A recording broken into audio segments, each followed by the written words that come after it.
Does the flap of a butterfly's wing in Brazil set off a tornado in Texas? Apparently it can.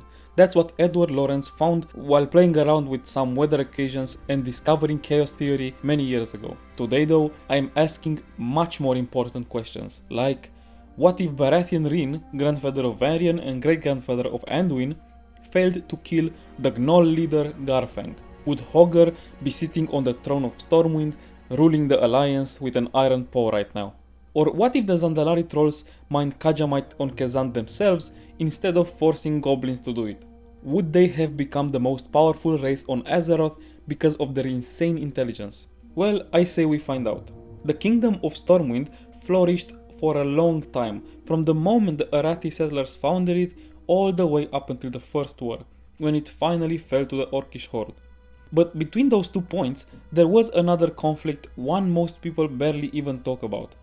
It wasn't massive, not by modern Stormwind standards anyway, but back then the kingdom was still small, just a growing human settlement trying to find its place.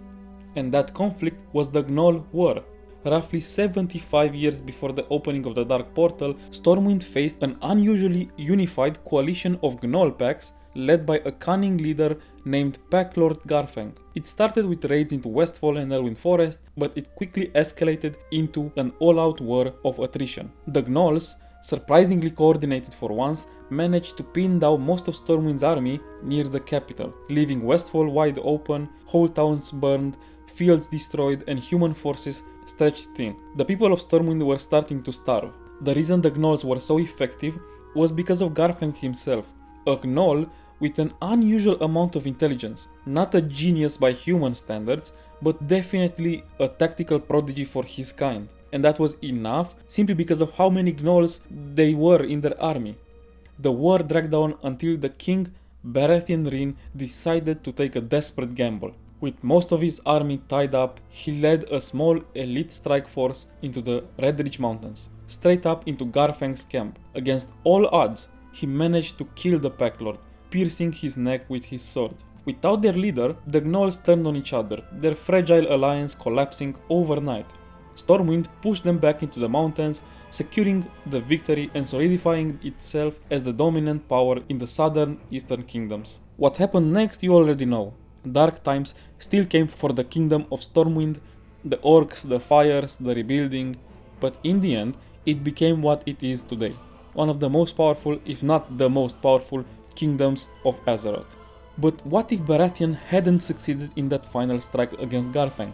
Even he admitted that it was a gamble, a desperate, last-ditch effort in a war that was basically already lost. Failure was a very real possibility.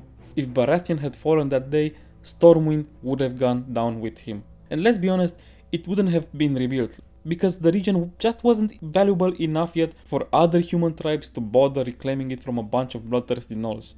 So the Gnolls would have owned the place. Under Garfang, they finally had a competent leader.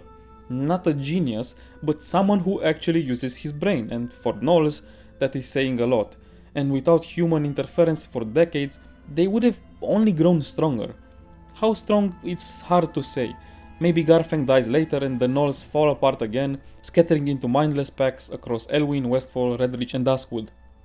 Or maybe he picks a worthy successor, and the Gnolls slowly start evolving into something more civilized. Not a rival to humanity, sure, they're still Gnolls, but definitely a real faction on Azeroth's political map. And that's kind of fascinating to think about. Would the Alliance ever form? Who knows? What about the Horde? The Orcs still would have needed a way to come to Azeroth. Medivh was the key to that, but would he even exist in this timeline? Maybe Sargeras would have had to find someone else to open the portal. Someone with that level of magical power and corruption potential. But let's face it, that's not exactly an easy job listing to fill. We are talking about the Guardian of Azeroth. But eventually the Legion would have made its move anyway. They always do. And a world where humans are replaced by Gnolls as the defenders of Azeroth is not exactly an upgrade in that fight. They barely managed to win in the Third War, with great sacrifices. There is a very high chance that the Burning Legion would have won, which, keep in mind, could actually bring the end of life in the entire universe. All because of Gnolls.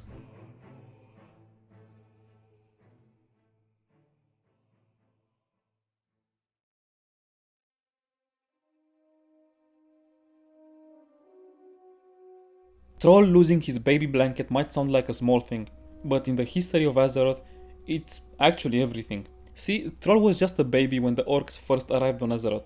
His parents were killed, and he was found by humans who threw him, like so many others, into internment camps to be slaves. A place where orcs weren't warriors anymore, just laborers. The only thing Thrall had was the cloth he was wrapped in as a baby by his mother, a simple piece of fabric marked with the symbol of the Frostwolf clan. And since he was found as a baby, Aedlas Blackmore, the man who ran Darantol Keep, decided Thrall was special because he was a very young baby without any parents. He could be indoctrinated, not just another prisoner. He raised him to be the perfect tool, educated, trained, disciplined, a weapon that could lead an army of orcs under his command. Of course, that plan didn't last. Thrall eventually escaped, and after wandering for a long time, he found himself lost in the frozen wastes of the Alterac Mountains, searching for his clan that he had heard so many stories about, but he never found them. Instead, he collapsed, exhausted, freezing and alone, very close to dying. It was the Frostwolves who found him, and under normal circumstances, they wouldn't have helped. They could barely feed their own, but then they saw it, the cloth he carried since birth. The same Frostwolf symbol they wore with pride. That piece of fabric, the one thing that he kept from the day he was born, saved his life. They took him in, and there he met Drekthar, who revealed the truth. Thrall was the son of the Frostwolf chieftain. Among them he learned what it really meant to be an orc, the old ways before Gul'dan's corruption. And for the first time in his life, Thrall wasn't a slave anymore, he wasn't a tool, he wasn't a weapon, he was home. The Frostwolf camp was soon visited by a wandering stranger. At first, Thrall spoke to him politely until the stranger accused the Frostwolves of hiding away in the mountains instead of fighting back. And that didn't sit well with Thrall. His pride flared, his fury building as he defended his people, declaring that he would soon join Grommash Hellscream and the Warsong clan to lay siege to the human encampments. The stranger just scoffed, calling Hellscream a demon-ridden dreamer. That was it. Thrall snapped. He challenged the stranger to single combat. The person threw aside his cloak, revealing battered black plate armor and a massive warhammer. After a short but brutal fight, Thrall managed to disarm him, only to be stopped by his clan before he could finish the job. That's when the stranger revealed his identity, Ogrim Doomhammer, worship of the Horde. He had come to see if the rumors were true, if the son of Durotan had truly returned, and if he was as worthy of the Frostwolf name, and Thrall had proved it. He had done what only one orc before had ever done, bested Doomhammer in combat. That orc was his father.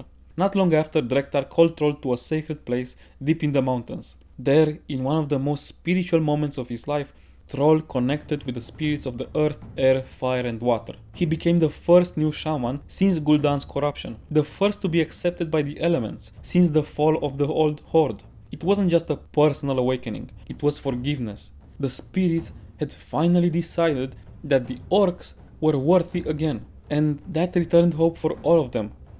From that moment, Thrall's path would change the entire course of history. He would rise to lead the Horde, save Cairn and the Tauren, save and unite the Darkspear Trolls, fight at Mount Hyjal, and of course, help bring down Deathwing himself. But none of that would have happened if that single piece of cloth hadn't survived. If it had been lost, stolen or torn apart in one of those fights he had while fighting as a gladiator for the humans, Thrall would have died alone in the snow. No first shaman again, no redemption for the orcs, no hope for the Horde, and probably no Azeroth as we know it, since Thrall was the key element for its survival so many times. That small Frostwolf blanket, the same one his mother Draka wrapped him in before she died, turned out to be one of the most important artifacts in the world. A piece of fabric that, in more ways than one, saved Azeroth.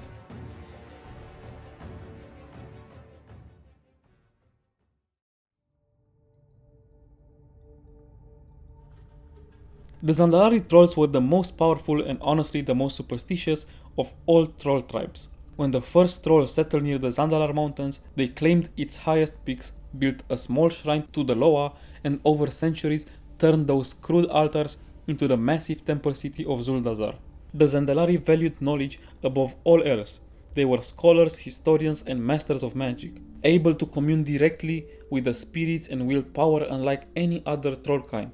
And remember that part about mastering magic, because it's going to matter a lot when we get to the butterfly effect here. Their history is vast, fighting off the Akir, allying with the Mogu Empire, clashing with the Pandaren, exploring the Great Sea after the Sundering, enslaving the goblins, and even going toe-to-toe with Hakar not once but twice. They were ancient, proud and brutal, a race that once ruled half the world. But after the Sundering, everything changed. The Thralls who once dominated Azeroth took to the seas, exploring the countless new islands that had risen from the shattered continents.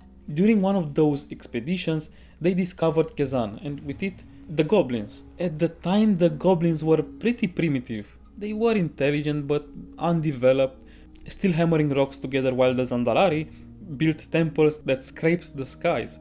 The Trolls didn't pay them much attention at first. They were there for one thing only: Kaja'mite, a strange mineral that pulsed with energy.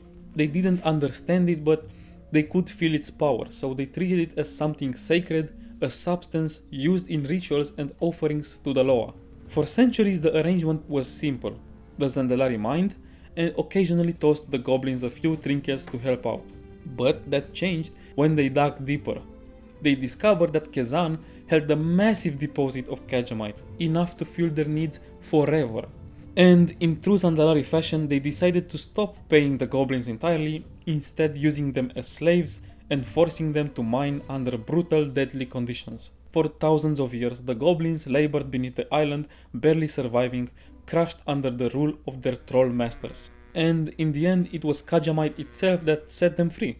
Over time, breathing the dust of the ore literally changed their brains. It woke up their minds. Goblins started thinking faster, planning smarter, and soon began secretly preparing a rebellion.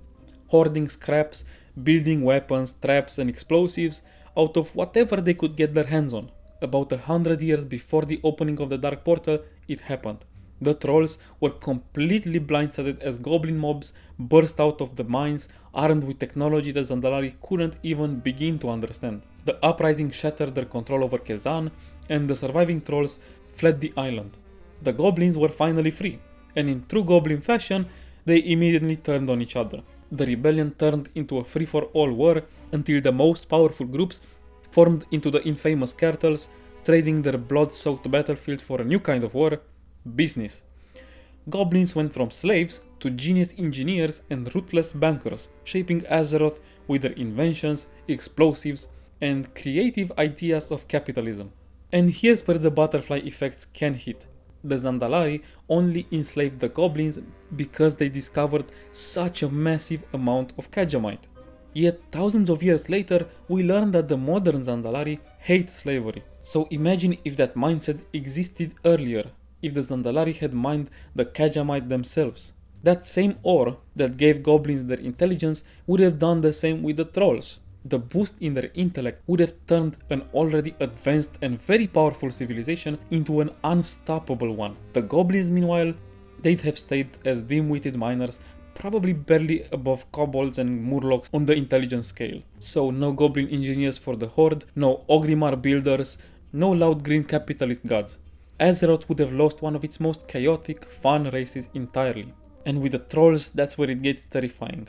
The Zandalari were already masters of magic. Combine that with higher intelligence and stronger arcane understanding, and you get something beyond anything the Night Elves ever became. Their empire could have dominated the world not just for a time, but forever. Smarter strategies, stronger mages, faster technological growth. They could have unified or conquered every other troll empire, creating one huge, unified, unstoppable nation led by super smart leaders that have extremely powerful mages and very advanced technology at their side. I think that by now, Azeroth might have been ruled entirely by the Zandalari, with every other race existing only because they allowed it. All because in this case, for whatever reason, they kept digging instead of using the goblins to do it.